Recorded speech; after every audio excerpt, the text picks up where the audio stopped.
Bom, ao longo do meu ministério eu tenho ouvido muitas pessoas falarem que o Antigo Testamento é da Antiga Aliança, que o Antigo Testamento não serve mais para a gente, que agora o que importa é a Nova Aliança. Você já ouviu isso?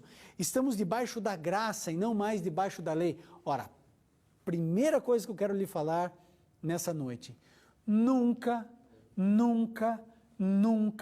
existiu um ser humano da terra que desse um passo que não estivesse debaixo da graça. Antes do pecado entrar nesse mundo, a Bíblia diz que Jesus, lá no livro do Apocalipse, Jesus é o Cordeiro que foi morto desde a fundação do mundo, antes da criação ser terminada. Quando os fundamentos estavam sendo colocados, Jesus já era o Cordeiro. Sempre estivemos debaixo da graça. Quando Deus pergunta para Adão e Eva, quando eles recém pecaram, onde vocês estão? Eu descobri que eu estava nu, tive medo e me escondi. Quem te fez ver? E teve aquele diálogo todo, eles estavam cobertos com folhas, com ramos. O que Deus fez? Deus pega a pele de cordeiro e os veste. Aquilo ali é símbolo do quê? É graça. Nunca existiu um momento em que um ser humano deu um passo nessa vida sem estar debaixo da graça. Então não venha me dizer que no Antigo Testamento estávamos debaixo da lei, porque nunca estivemos debaixo da lei, sempre estivemos debaixo da graça. Agora, essa graça também nos diz que devemos observar a lei. Ou existe alguma denominação que diga que é permitido ter outros deuses? Existe alguma denominação, a sua denominação diz que você deve matar, ou que você deve roubar, ou que você deve desonrar o pai e a mãe? Não. E o que é isso? Isso é lei. Então, isso vale para o Antigo Testamento, isso vale para o Novo Testamento. Sempre estivemos debaixo da graça. Então, que história é essa de líderes religiosos, depois de 2000 anos de Jesus passar aqui na Terra, afirmar para você e para mim que o Antigo Testamento não vale mais? Que o Antigo Testamento é uma antiga aliança, uma outra dispensação, que agora estamos debaixo da graça e não debaixo da lei. Conversa fiada. E aí a Bíblia diz, e começando por Moisés e por todos os profetas, mesmo depois da morte de Cristo, ele aqui está validando o Antigo Testamento, mesmo depois de sua morte, ele está validando o Antigo Testamento.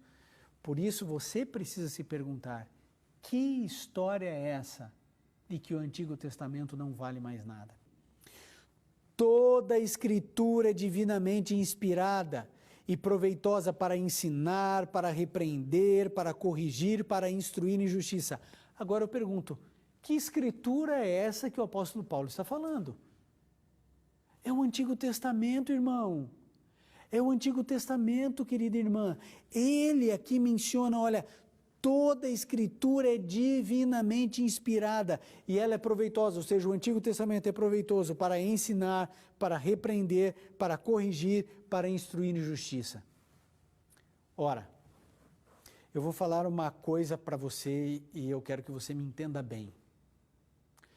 Se você perguntar para um líder religioso, olha, o Antigo Testamento não vale mais nada, ele não vai dizer que não vale mais nada. Ele vai dizer, não, é um livro belíssimo, nós devemos orar e ler sobre ele, e lê-lo, porque ele ali contém histórias belíssimas da ação de Deus, etc. Mas o conceito do Antigo Testamento foi deixado para trás e agora uma nova aliança é colocada sobre nós. Querido, não acredite nisso.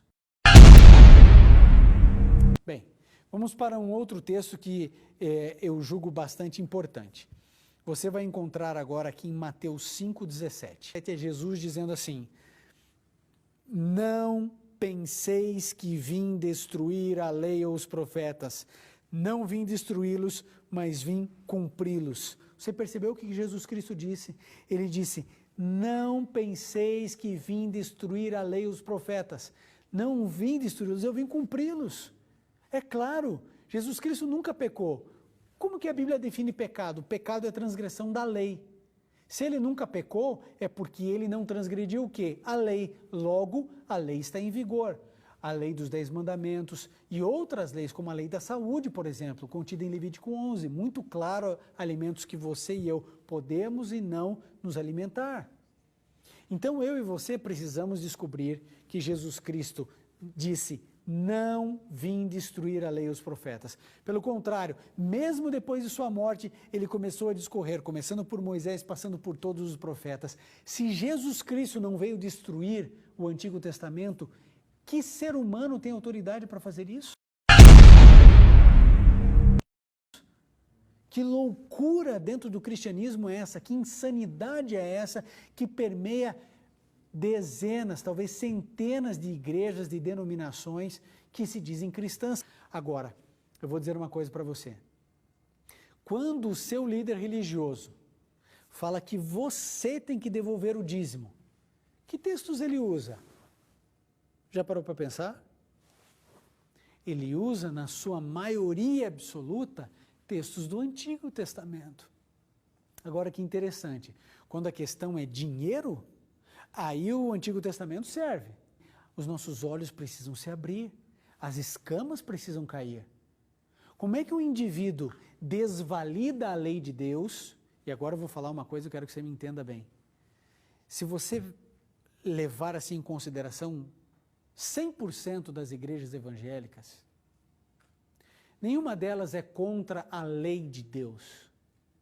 Sabe, contra o que os evangélicos, de uma maneira geral, são contra? Eu vou dizer para você, o sábado, quarto mandamento. Porque todas as igrejas ensinam 9. Todas as igrejas ensinam 9 mandamentos, os 9. Só um desprezam, certo? Só desprezam um.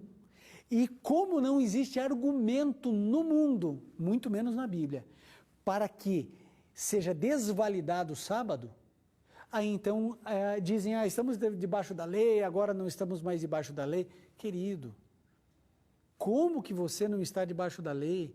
Eu estou debaixo das leis civis do meu país, das leis de saúde, eu preciso beber água, senão eu morro. E Deus tem as suas leis, uma delas é você não dizer falso testemunho contra o seu próximo. Isso vale para o Antigo Testamento, para o Novo Testamento, e vale para a sua vida e para a minha vida. A Bíblia diz para você honrar pai e mãe, está nos mandamentos, na lei de Deus. Isso vale para o Antigo Testamento, para o Novo Testamento e vale para a sua vida. Não ter outros deuses diante do nosso Deus, isso serve para o Antigo Testamento, isso serve para o Novo Testamento, isso vale para a sua vida. Não fazer imagens de escultura para adorar, isso está no Antigo Testamento, isso serve para o Novo Testamento, isso serve para nós. É uma lei que ela é atemporal, só que quando chega no quarto mandamento, aí não. Aí pisam a lei de Deus, o quarto mandamento, desprezam. Agora, nós não vamos ler esse texto agora. Dá uma olhadinha o que acontece lá em Tiago 2,10. Sabe o que Tiago diz? Que se você cumpre 9 mandamentos e falha em um, é como se você quebrasse toda a lei. Você fez um furo na lei. Você simplesmente pegou um mandamento e arrancou da lei. Então o grande problema com o Antigo Testamento não é a história de Daniel, não é a história de José, não é a história de Abraão, não é a aliança do Sinai, não é a aliança com Abraão, não é a aliança com Noé. O grande problema do Antigo Testamento para milhares e milhares de crentes e de cristãos, sabe qual é? O sábado. Esse é o problema. Agora, você pode não se interessar por isso. Você pode trocar o canal da televisão, você pode dizer que isso é coisa de judeu, que é coisa de sabatista. Eu e você amamos a nossa igreja, mas no dia em que eu e você descobrirmos que a igreja que frequentamos, ela não segue o que a Bíblia diz, você vai ficar com quem? Eu vou ficar com quem? Qual é a decisão da minha vida? Eu preciso escolher, eu preciso decidir, eu preciso orar e clamar a Deus e falar, Senhor, me mostra a verdade. Ou para você a verdade não é relevante? A verdade para você não é importante? Querido, se a verdade não é importante, então Jesus não é importante, porque ele disse, eu sou o caminho, a verdade e a vida. A verdade é uma pessoa. Quando eu busco a verdade, eu estou buscando Jesus. Se o Antigo Testamento é válido, por que todo mundo fala que o Antigo Testamento é uma outra dispensação, uma outra aliança? Me mostra a verdade, me mostra na Bíblia. Me mostra na Bíblia. E nada com essa história de revelação, porque Deus impressionou o meu coração. Querido, Deus vai impressionar o seu coração aqui dentro, ó, na Bíblia. Somente a Bíblia. Tota e sola Escritura.